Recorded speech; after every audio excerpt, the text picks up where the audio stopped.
This is actually the first internationally published book on not only Duterte, but the phenomenon of right-wing or strongman populism in what I call emerging market democracies. So these are countries with some tradition of elections, some tradition of human rights and civil liberties. At the same time, they have been growing very fast in the past few years. Some of these countries have been the stars, the new stars in the global landscape.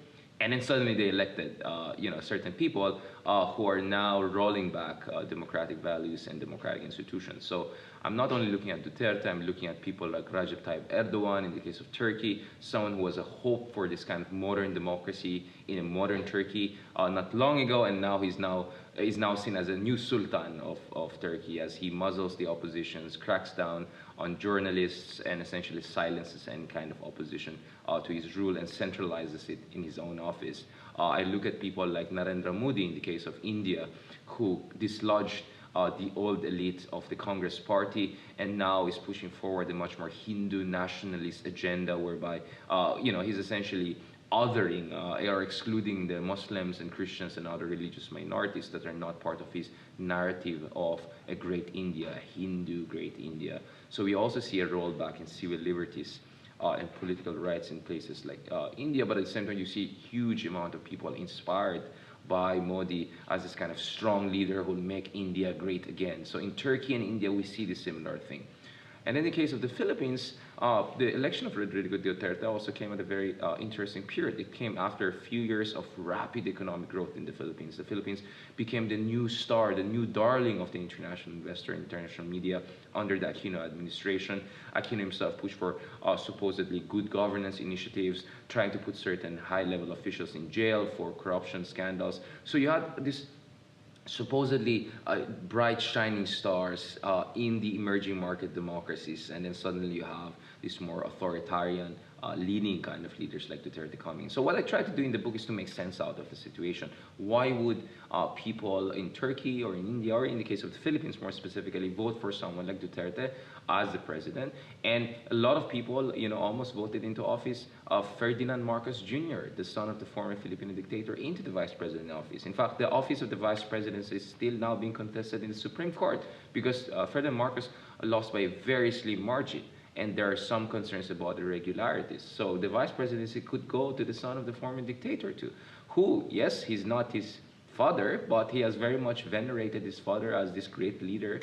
In fact, Ferdinand Marcos said that if his father was not dislodged from office in the People Power Revolution in 1986, the Philippines would be something like Singapore. So there's that kind of veneration of the father going on. And I think both Marcos and Duterte, in their own ways, are rekindling what you call autocratic nostalgia, which is this nostalgia for a strong leader with an iron fist who brings discipline and progress to the country. Of course, his most successful models of that are people like Lee Kuan Yew in the case of Singapore, who was a little bit authoritarian, but actually made Singapore a global hub of prosperity and logistics hub, of course. Now, what I do in the book is try to provide the context. Because my problem was that I feel in the international media, in the coverage, in the current affairs coverage, what you call evenementiel, like a daily affairs coverage, there's so much focus about, Duterte, his psyche, his violent streak, his war on drugs. But I think that misses the bigger picture. And the bigger picture is, why would a lot of Filipinos vote for Duterte, and why is Duterte very popular today? So what I do in the book is to show, if in the case of Turkey, a person like Erdogan managed to go this far, precisely because there was this enchantment with the former elite, this Western-looking elite who looked down at Islam and pious people. So these Muslim people in Turkey, these prosperous so-called Anatolian tigers, found their voice in someone like Erdogan. In the case of India, you have much more Hindu nationalist people who were prosperous, entrepreneurial, and they were tired with the Congress party's inefficiency and corruption and its hypocrisies, and they voted for Modi. In the case of the Philippines also, a lot of people voted for Duterte because they were also sick and tired of the hypocrisy and empty rhetoric of the former leaders. They talk about human rights, they talk about fighting corruption, but on the ground things were not changing so fast, or not fast enough, or not good enough. In fact, if anything, I show with data, with concrete data, that there was actually room for some sort of revolt in the last elections. So in my opinion, Aquino was the best president that the Philippines created since the fall of the Marcos, but the twist is the best was not enough, precisely because Aquino showed the hollowness of the system. So the Philippines was growing at 6.5% under Aquino, but out of the 6.5%, 5% just went to 40 families. So the World Bank data shows that 40 families, 0.0001% of the population, was taking home 76% of newly created growth. You look at the political system in the Philippines, it's as oligarchic. That's why I use the term elite democracy, revolt against elite democracy, as a subtitle in my book, because this was a revolt essentially against that oligarchy. Out of 81 provinces in the Philippines, 79 are controlled by around 170 political dynasties, who are just like shuffling power among themselves. So the Philippine democracy was sham. Philippine capitalism was not free. It was controlled by few major conglomerates. So I think emergence of someone like Duterte was almost inevitable, precisely because of the inability of the predecessors of Duterte to break that deadlock in the system and to breach the gap between the rhetoric of democracy and prosperity and the reality of deprivation and political dynasties dominating almost all offices. So you have this, this comical and tragic, kind of anecdotal evidence whereby you go to a certain barangay, which is like a neighborhood, and you see, look at the names of the chairman, the vice chairman, the other officials. They're almost all family members or relatives or related to each other. And in no ways, for me, that captures the essence of what democracy should be. And one of the reasons is, of course, the Philippine Congress is 70% dominated by political dynasties.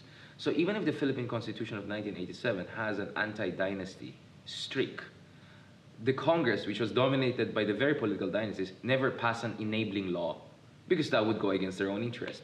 So in short, I think there was a systemic deadlock, and Duterte was seen as some sort of a solution to that problem. Now, my way of also understanding Duterte was put in a broader, process of modernization.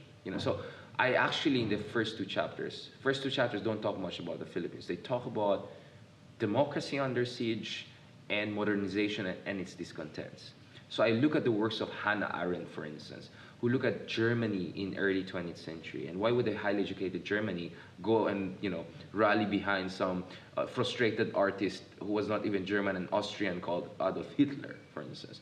Or I look at the works of Antonio Gramsci in early 20th century Italy, and how suddenly you have the Italians rallying behind someone like Mussolini, right? Why these kinds of figures were so appealing in highly industrialized, educated societies like Germany and Italy in that early 20th century, right? So I see similar things also now in the early 20th century. So what Hannah Arendt and Friedrich Nietzsche and Gramsci were talking about were systemic contradictions that were inherent to the process of modernization.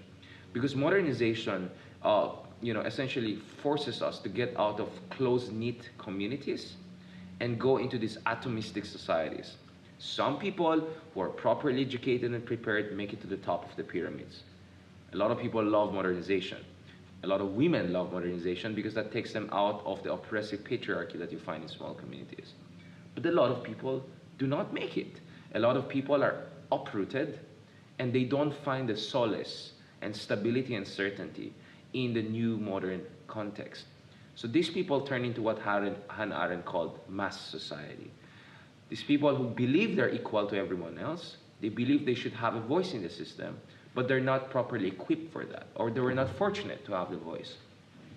So eventually, they build up what Friedrich Nietzsche calls ressentiment, this kind of deep resentment, a sense of, they're aggrieved, they're angry, they want to have a voice. So eventually, a lot of them find certainty in figures who promise essentially heaven on earth, or celebrate violence as a catharsis out of the deadlock of the hypocrisy of the system. So I felt that makes sense in the current context because, and this is where I look at much more contemporary literature. So Samuel Huntington, for instance, talk about the third wave of democracy, which started with the Carnations Revolution in Portugal in 1970s, reached its apotheosis between 1986 with the Philippine People Power Revolution and all the People Power Revolutions with the fall of the Berlin in 1989. But by the mid-1990s, a lot of these success stories, these beautiful stories of democratic emancipation from either communist rule or dictatorship, suddenly mutated into less impressive stories. So Farid Zakaria termed them illiberal democracies. So case in point, Russia.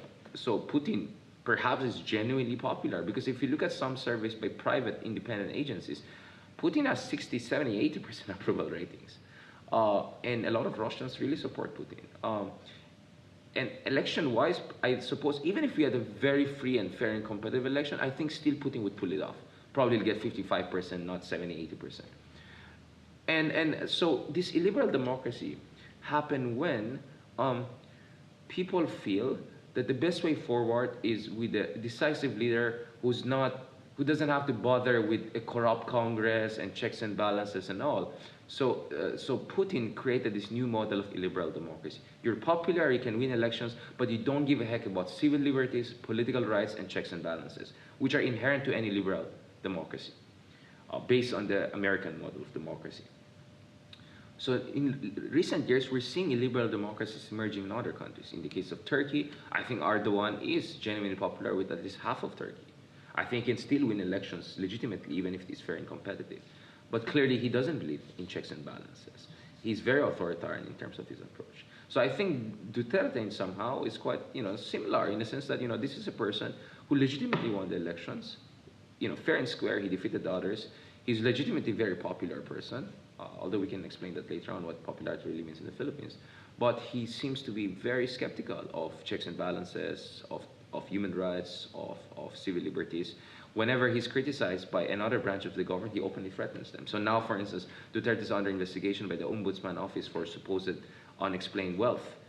So the next thing he does is that he threatens the Ombudsman Office. When he's questioned by the Supreme Court Justice on his, putting judges on his drug list, he attacked the Supreme Court Justice. When a certain Senator, Leila de Lima, tried to question him, now Leila de Lima is in jail based on charges of, abetting drug trafficking and all, which a lot of human rights groups and the European Union believe are just, politically trumped up charges. So we see this authoritarianization of still a fundamentally democratic system. So the liberal part is going out, but the election democracy part is still there.